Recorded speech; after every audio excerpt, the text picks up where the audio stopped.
I probably could have picked a better place, a quieter place to do this review, but this week it is the Jeep Gladiator Rubicon.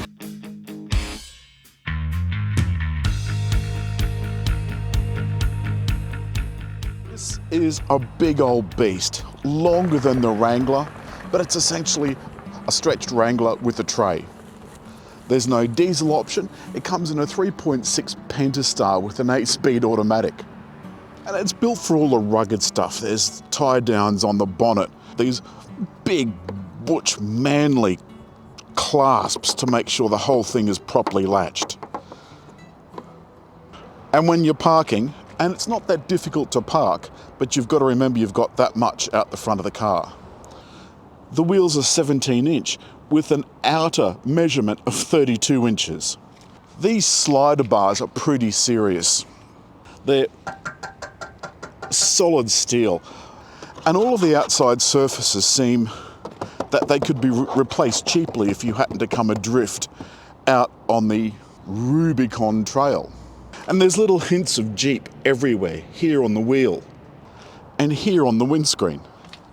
And although the cabin is kind of stretched by this much, with the Wrangler normally coming to about here, it doesn't mean that there's all that much extra space in this.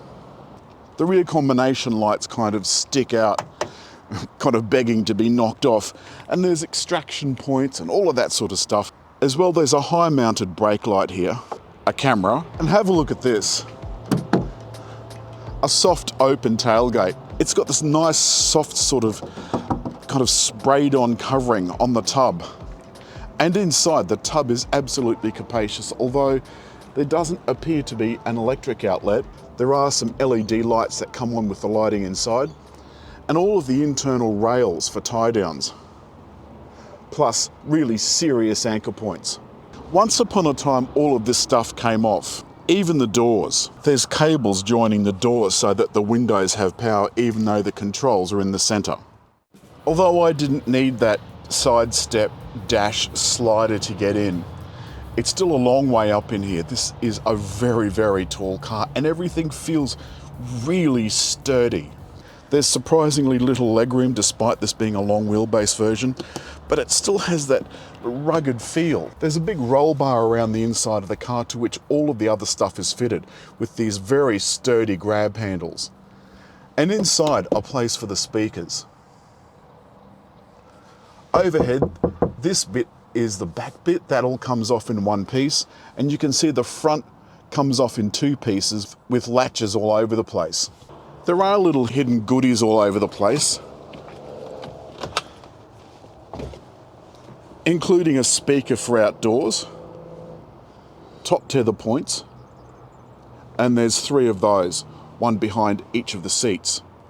There's also a little middle window, lockbox underneath, and a place to store your jack and so forth. Of course, this has got CarPlay, it's wired, and this is Uconnect 4, so it's not the latest system's 5, but this is pretty easy to use. The climate controls, the heated seats, heated steering wheel and so forth, all one single button across the bottom, plus you've got an array of buttons here. And the instrument is kind of a little bit ye-olde worldy, including the buttons for smart cruise control and the audio and menus, plus telephone and voice. If you press and hold the OK button, it accidentally changes to miles per hour. There's little holes everywhere, there's little spots to put things, sensor for dusk obviously, and the dash, it all makes sense once you know where the roots of this car came from. Really sturdy grab handles. And there's some of the buttons on the doors that I said required an electric treatment. The window switches are here in the center. Down below, the selector for the 8-speed automatic, plus there's some auxiliary buttons here behind it, because you can put accessories on this like a light bar and all of that sort of stuff. The off-roading controls are over to the left, including for the trick sway bar and a full off-road program. And then the air conditioning, including buttons for the steering wheel and seat heating, plus a screen off button which turns the screen off for nights when it's really bright. The glove box is absolutely tiny. Nets and so forth for putting smaller stuff in. For me, there is a little bit of a challenge. I've got quite small feet for a bloke of 6 foot, but look, there's no footrest, and this is incredibly narrow. That's only about, what, 1, 2, 3.5 shoes wide. But it's around town where you're going to be doing most of your driving. So, manual handbrake, you'll notice. And we were asked a couple of questions on the last review, you can hear the doors have just locked, about exactly how easy this is to drive around town and how easy it is to park. Got to tell you, the reversing camera, let me just quickly show you that, is unbelievably clear. And it's got a nice wide scope as well. This is very potholed. Which brings me to the next point.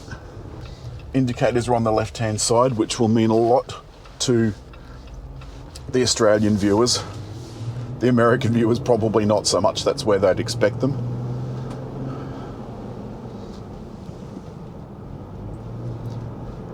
Because there's no heads-up display, it's not quite so important that I do the maps in the system itself.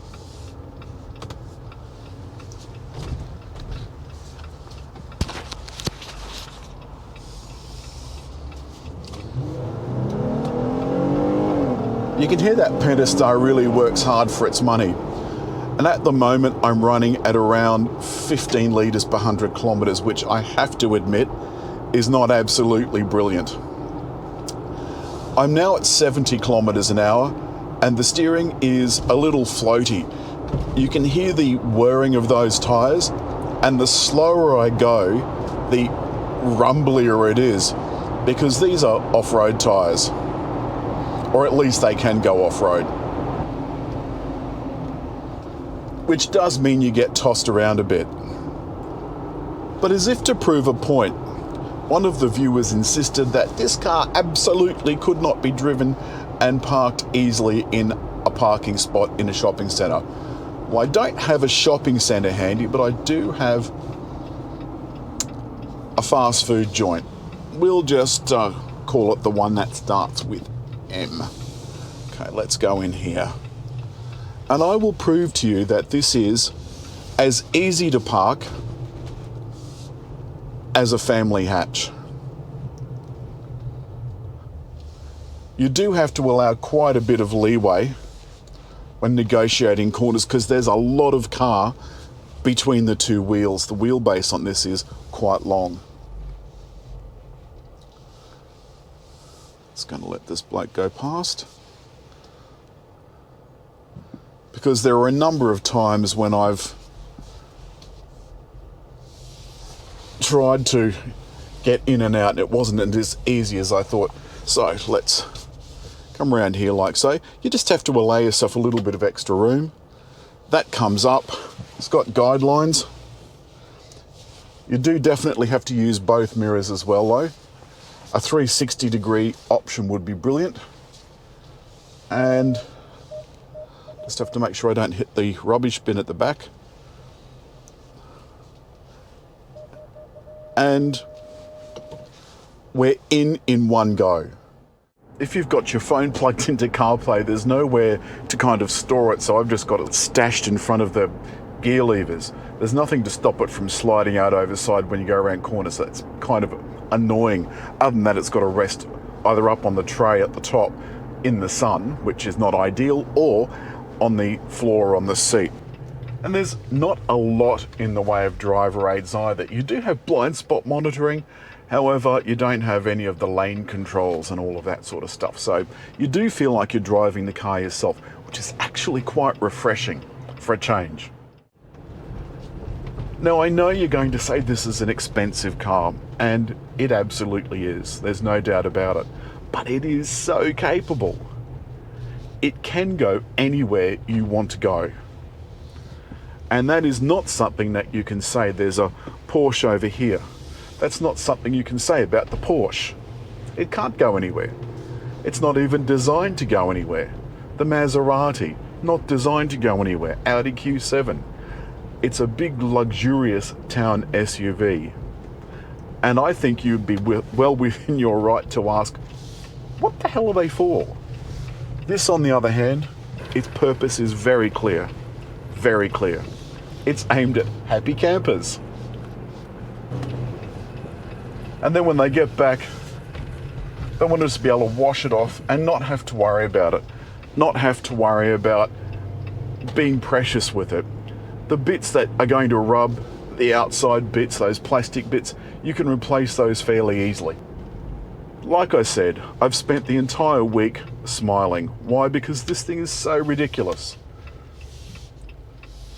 And it isn't for everybody. And if you want something economical and small, you're going to need to look elsewhere, because this is big and bold and brassy.